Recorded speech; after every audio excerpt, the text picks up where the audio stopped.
Okay. Katie, try your Instagram one now, just in case.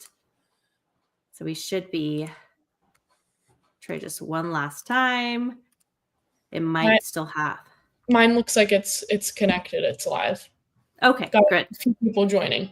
Awesome. Okay.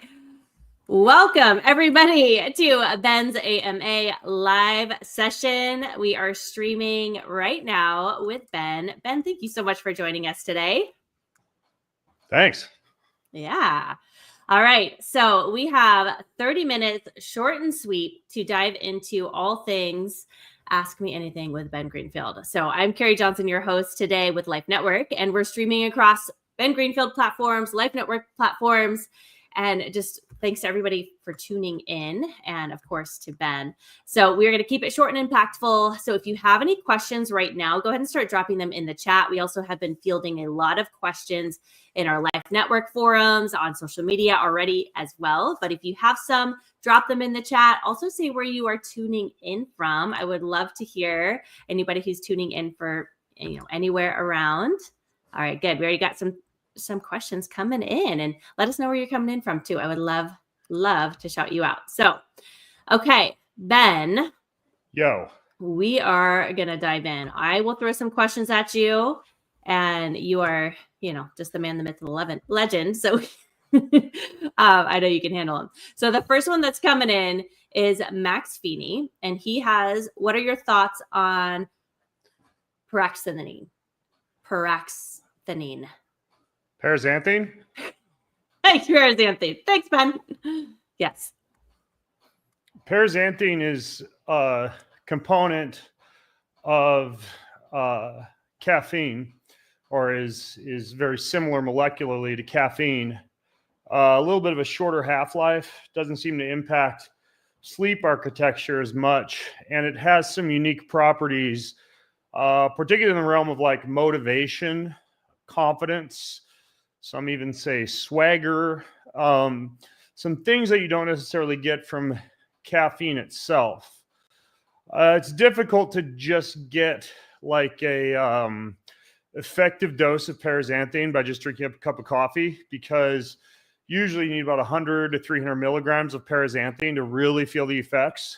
But you can buy it as a standalone supplement.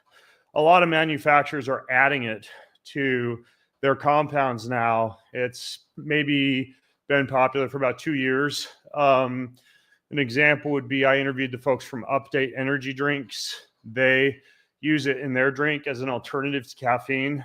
Sean Wells, a formulator who has been on my podcast a few times, he has been pretty clutch in bringing it to market. People like it because it doesn't give you a lot of the same jitteriness as caffeine. It's fantastic as like a pre-workout, pre-social event type of compound.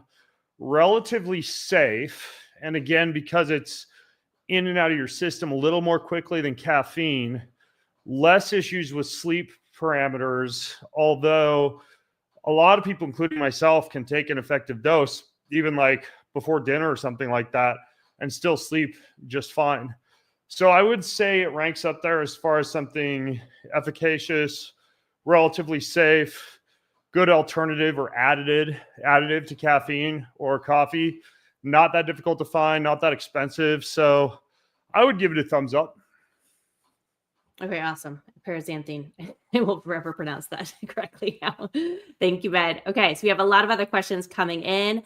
Next one is from Mike. Ben, recently I saw a rheumatologist and have CCP antibodies. I have some hand and wrist pain along with other musculoskeletal pain.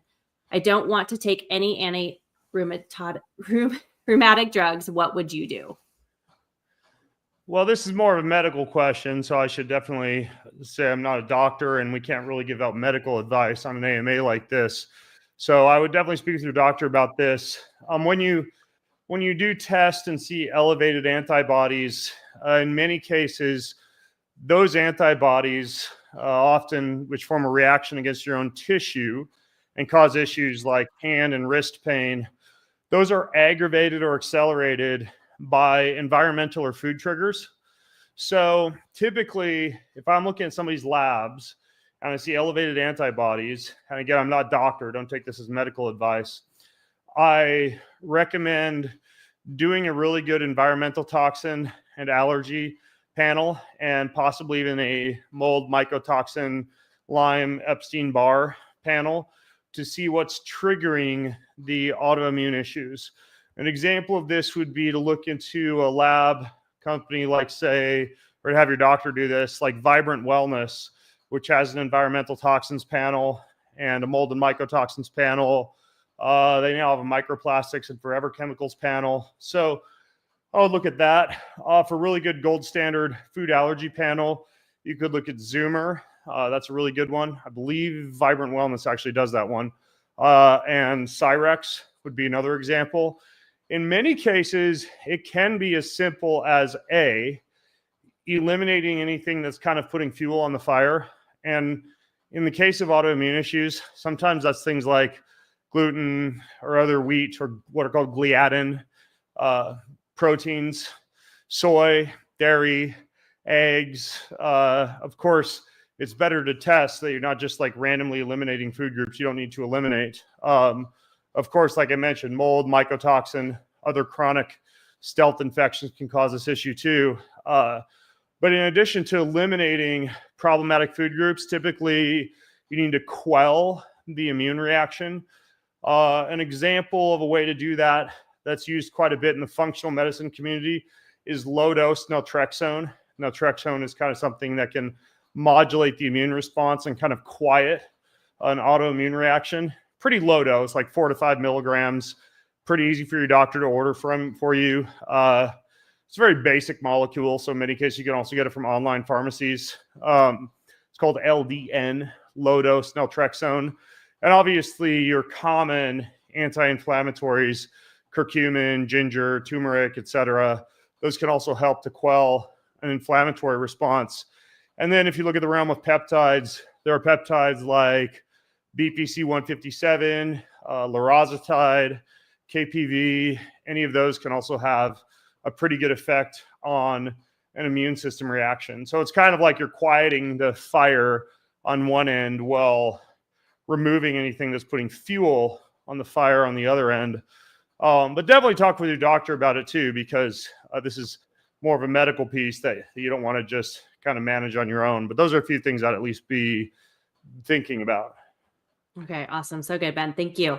And on the topic of BPC 157, Mike from YouTube, I've also tried BPC, but it gives me an incredible fatigue that persists for around a day. Is that normal? Any ideas or alternatives?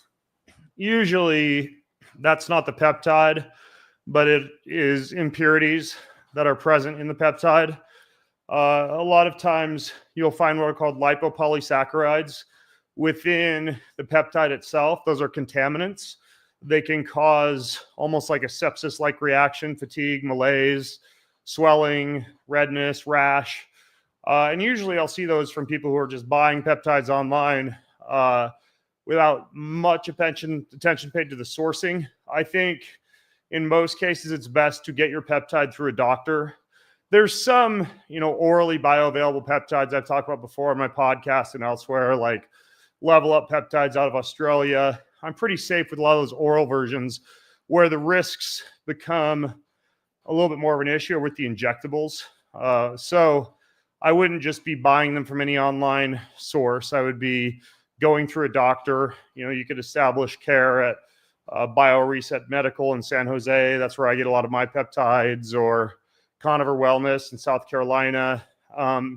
There's a lot of functional medicine docs who can prescribe you peptides, but typically what you're getting from the average peptide website is different than the purity of what a doctor is going to get for you. So I don't think it's the BPC 157. I would be looking at the actual purity of the peptide you're using.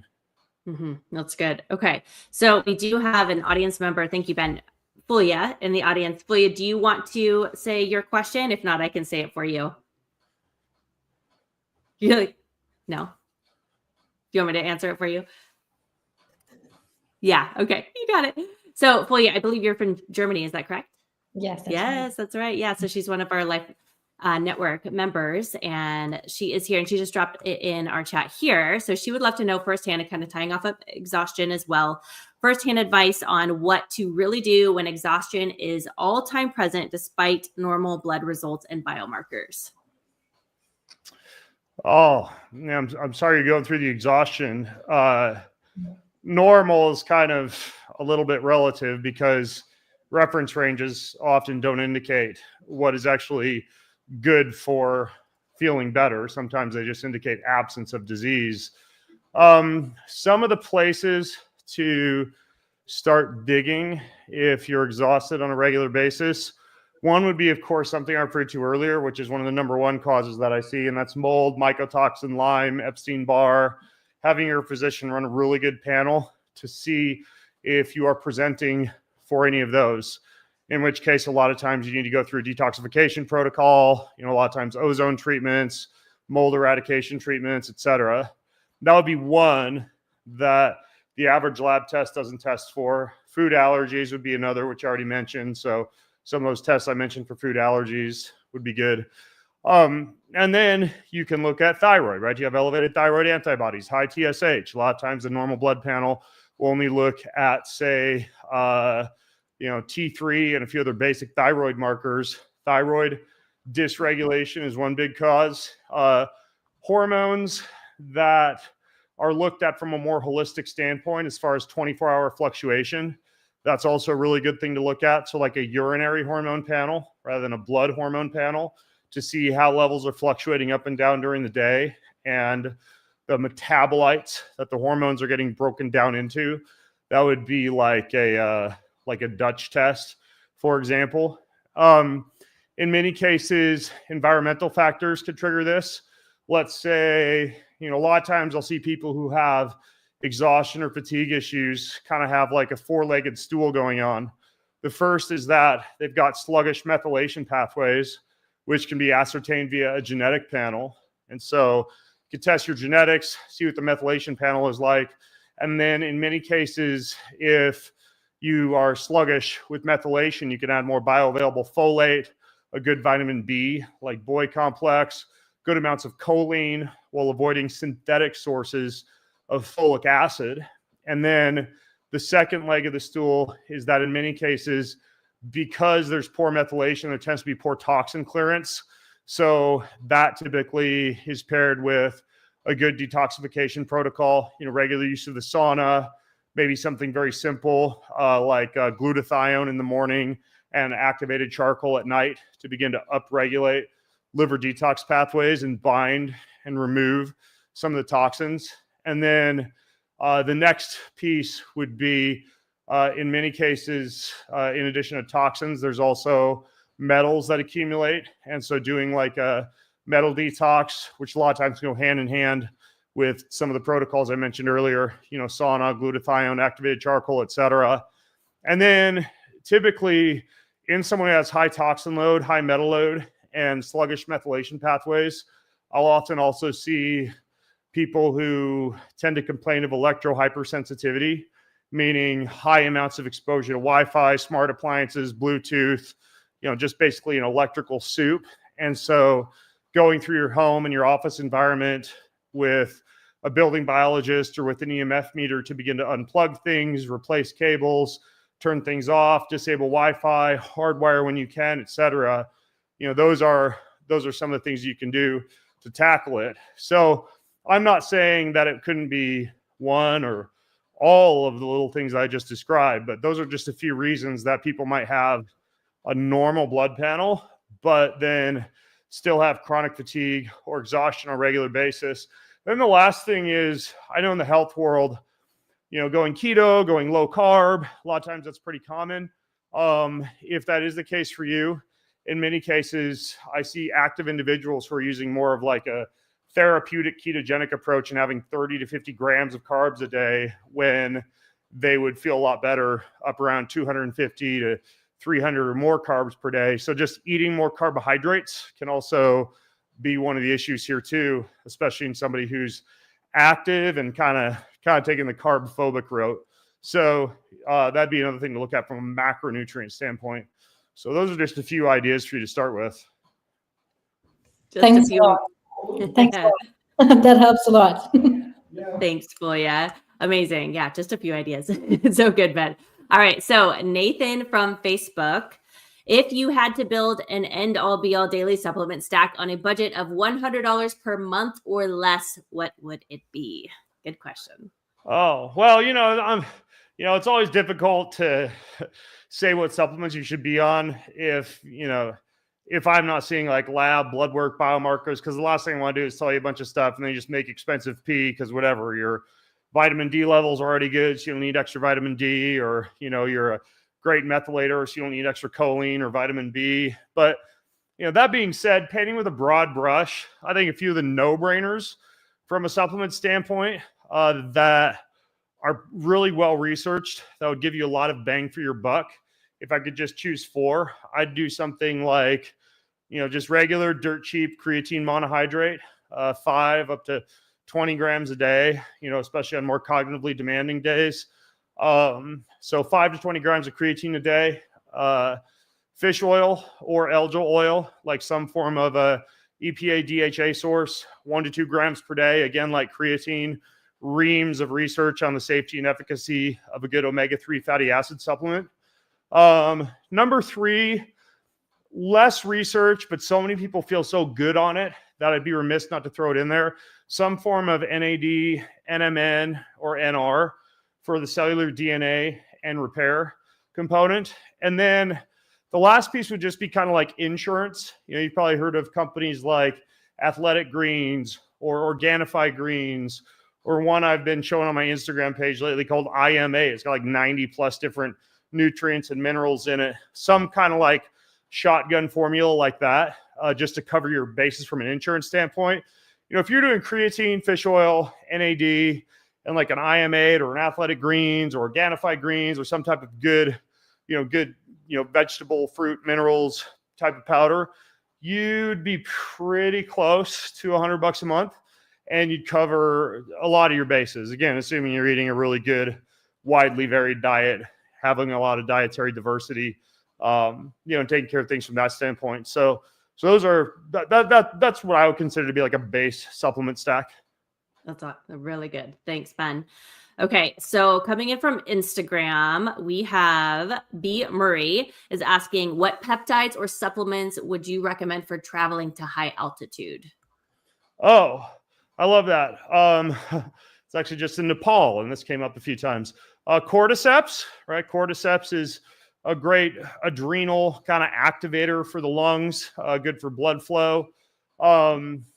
Beet root powder or beetroot extract for the nitric oxide piece, or using an actual nitric oxide supplement like Neo 40 is a good one. Look up the work of Dr. Nathan Bryan. He has some good nitric oxide containing supplements that you could add into beets or as a replacement for beets, or beet extract, beet powder, etc. And Neo 40, I think is the name of his company. Beet Elite is another good one. So that, along with cordyceps, you're going to have a higher need for mineral and electrolytes and also glucose at altitude. So having some form of at least attention paid to carbohydrate intake, making sure you're not going too low carb. And then also throwing in like minerals and electrolytes. And then, I interviewed a guy on my podcast like 5 years ago. I see less research for this, but he made a pretty good case for 2 components, like an algae extract, like chlorella, spirulina, etc., which kind of makes sense because it can assist with carrying oxygen through the body or increasing ATP production, especially in response to sunlight exposure. And then also shilajit, which is also used by a lot of like Sherpas who guide people up Everest or do a lot of climbing expeditions. So like what I would have in my bag is I'd have cordyceps, some form of vasodilatory agent like beetroot or nitric oxide precursor. Another one, by the way, is Vascanox by Calroy. That's another nitric oxide precursor. And then shilajit, some form of like spirulina / chlorella supplement, adequate electrolytes and minerals. Hydration should go unsaid. And then just make sure you're not going super low carb. So good. Okay. Yes. anecdotal experience straight from you because you just did it. Okay, so Vlad is actually one of our community moderators here at Life Network, and he's joining us here live as well via StreamYard. So Vlad, I will let you ask your question. Perfect. Thanks so much, Karie. I'll keep it really quick and short as possible. Hey, Ben, really appreciate your advice on this in advance. So I've had a chronic rosacea butterfly effect on my face. Maybe camera captures it. Since about 2019, and my dermatologist suggests creams and antibiotics, but I want a holistic approach, obviously. I don't have any suspected allergic reactions other than to some of the like home dust or to some sort of microscopic bugs in the dust. And I was thinking maybe something like good environmental factors like city living and dust allergies play a role, which is in my case. And should I explore any other protocols in your opinion? And many thanks. Appreciate you a lot. Yeah, cool, Vlad. I'm sorry you're dealing with that. And yeah, rosacea can be a little bit difficult, but you're on the right track. And that's similar to my reply about the autoimmune piece or the fatigue piece. Anything skin related is often triggered by insulin pathways or autoimmune pathways. So elimination of grains and dairy, experimenting with that is usually a good idea from the insulinogenic standpoint. Cleaning up the environment of toxins, you're using really good HEPA air filtration technologies, making sure the home is clean, trying not to be near air pollution as much as possible. That can also be important. And then I've seen really good effects anecdotally for rosacea of people who are using topical or transdermal ozone. So an example of this would be like, there's one company called Simply O3. They have like an ozonated oil that can be applied topically that can have good effects against rosacea. That would be also something to look at from a topical standpoint. And then I would also do testing. You know, you may have heard me mention things like the Zoomer panel or the environmental toxins panel to see if there's any environmental or food components that are triggering some type of antibody reaction, which could aggravate skin issues. So I would also consider that type of testing as well. So those are a few places that I would start. Hefty steam sauna or infrared sauna practice could also be really helpful, you know, for a lot of skin conditions. Awesome. Oh, sorry. One other thing is if you have one of those red light therapy or green light therapy face masks, a lot of people get good effects with those as well. Awesome. And Vlad, you're coming in from Czech Republic. Is that correct? Yeah, I do. Awesome. Thanks so much. I appreciate you. Yeah. Thank you, Matt. Appreciate you, Vlad. Okay, so we have two comments, one from Instagram and another from YouTube regarding rebounding, trampoline. You've mentioned that many times in the past. So someone's curious, do you still recommend rebounding in the morning to move lymph? And then I'm going to follow that one up after you speak to that one. Yeah, but I mean, I travel a lot, so I, believe it or not, I don't travel with a fold-up trampoline. I will just shake in the morning for about 2 to 5 minutes, just like rapidly shaking my body up and down. I'll even tap on specific lymph points. If you look up Dr. Perry Nichols, he has like a big 6 lymphatic drainage protocol.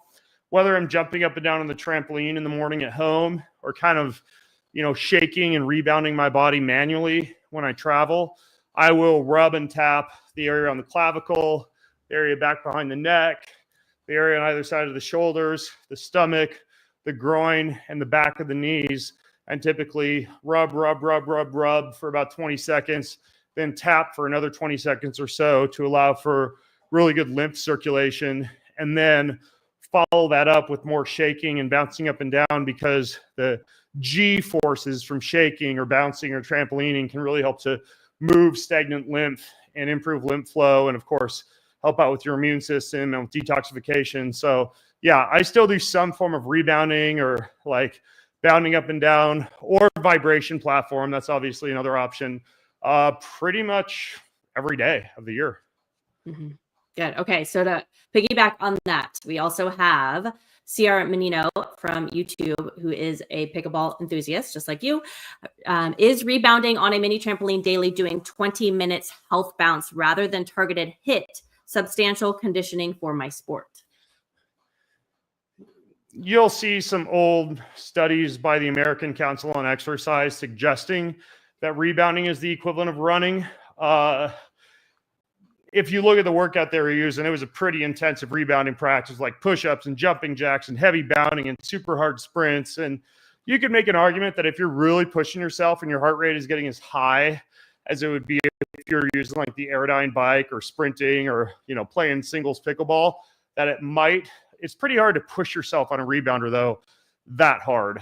I'm a fan of it for the detox effects. You can get some cardio, but not enough for the average, pickleball metabolic requirements. So I would say going a little bit more sports specific with, sprints, calisthenics, plyometrics, etc., would be better if you want to maintain really good fitness for pickleball. But if you look up like American Council on Exercise's ACE, ACE, if you were to Google or Grok or GPT or whatever, ACE fitness trampoline study, you could probably pull up the actual workout they were doing on the trampoline to hit some of those VO2 max numbers. But yeah, I think it's hard to push yourself that hard on a trampoline.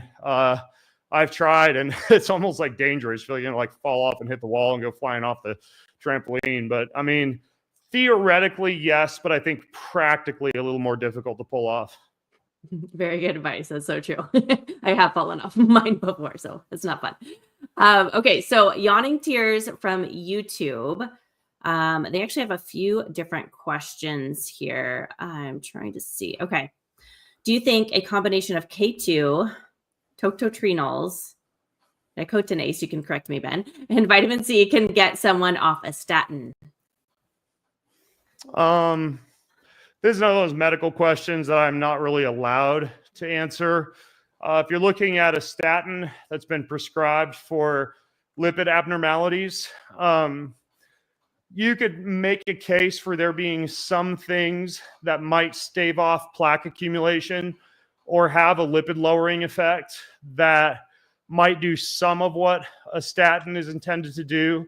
Some of those that you listed, in addition to K1, vitamin D, red ginseng, about 5 other compounds may help with that, but you'd have to ask your doctor about it. Not to like get all promotional, but if you go to vitaboom.com/Ben, like VITA boom, you can see that I formulated a heart health product because I didn't personally want to be on statins and had some plaque and lipid issues. So I just rolled up my sleeves and came up with a formula that includes about 12 different compounds specifically designed to assist with supporting healthy plaque and healthy heart function. Kind of depends on your genetics, familial hypercholesteremia, the extent of plaque accumulation, the extent of lipid abnormalities, et cetera. That would dictate whether or not that would be enough to take you off of a statin. But it's at least something I think worth thinking about, especially because of the muscle wasting, stripping of coenzyme Q10, et cetera, that's often associated with the statin. Even those issues I think could be skirted by using a low dose statin like rosuvastatin, ezetimibe combo, and then having a really good CoQ10 thrown in. But the answer is you could be on the right track. I'm not allowed legally to give you a strong yes or no to your question, but you could also, of course, check out the host of different heart health podcasts I've done. I got like 5 of them where we kind of discuss the reasoning behind some of the ingredients a lot of people use to wean themselves off of statins or that they would use as an alternative to statins. Okay, great. Thank you, Ben. Okay, so I know we are at time and I want to be mindful of your time. So we have a lot of other questions that have been coming in. We can save them for next time unless you have time for one more, your choice. Yeah, we could let's do one more. Okay. All right. So let's see here. We have from Facebook, Jim Rocky. how to prevent graying of the hairs, and how to prevent wrinkles. Any protocol supplements? For graying of the hair and wrinkles, those are kind of two separate issues. Both can be related to peroxisomes and oxidation, as well as for the graying piece, accumulation of hydrogen peroxide in scalp tissue, which is also a consequence of oxidation. I typically recommend people really clean up their diet, eliminate easily oxidized compounds, particularly sugars, seed oils, any significant amounts of alcohol, and ensure that your diet is very clean, especially when it comes to oxidized compounds that you find in processed foods, ultra processed foods, greasy foods, fried foods, vegetable oils, etc. And then, there's like 80 pages in Boundless on the beauty protocol, but the TLDR is for the hair, derma rolling, some type of scalp application like C60, or there's a company called Scandinavian Labs that has some good products. Some other natural hair coloration products that you then combine with red light helmet or red light hat use. And then for the skin, very similar. Use like a good formula, really good skin repair formula like Alitora or Young Goose, paired with something like a red light face mask. And then if you want to really delve into more cosmetic regenerative medicine, look into things like exosome facial, stem cell facial, cold laser, neoplasma. There's a lot of cool stuff that you can use to maintain skin beauty now in that sector. That's like a 40,000 foot overview, but the number one thing to think about is reducing oxidative compounds in the diet. Awesome. And that's a great plug for your upcoming Boundless book coming out, just with all the latest and greatest. So you are a wealth of inspo and inspiration, Ben. You were absolutely incredible. Thank you so much for your time. We are collecting all of these comments and questions to use at a later episode. We are going to be doing this monthly, so stay tuned we're going to drop this link every single month as much as we can. But we also have a 30-day free trial for Life Network. So hop in Life Network. We actually have a Ben's Boundless Body and Energy Challenge starting on March 22nd. It's free to join. We are going to have 2 live workout classes that I will be teaching. I'm super excited about that. So join us for that. It's going to do a deep dive into Ben's body section of his master class. So would love to see you guys in Life Network. Ben, thank you so much for joining us today. Cool. Thanks, everybody. Great questions. Okay. Thank you, guys. Bye.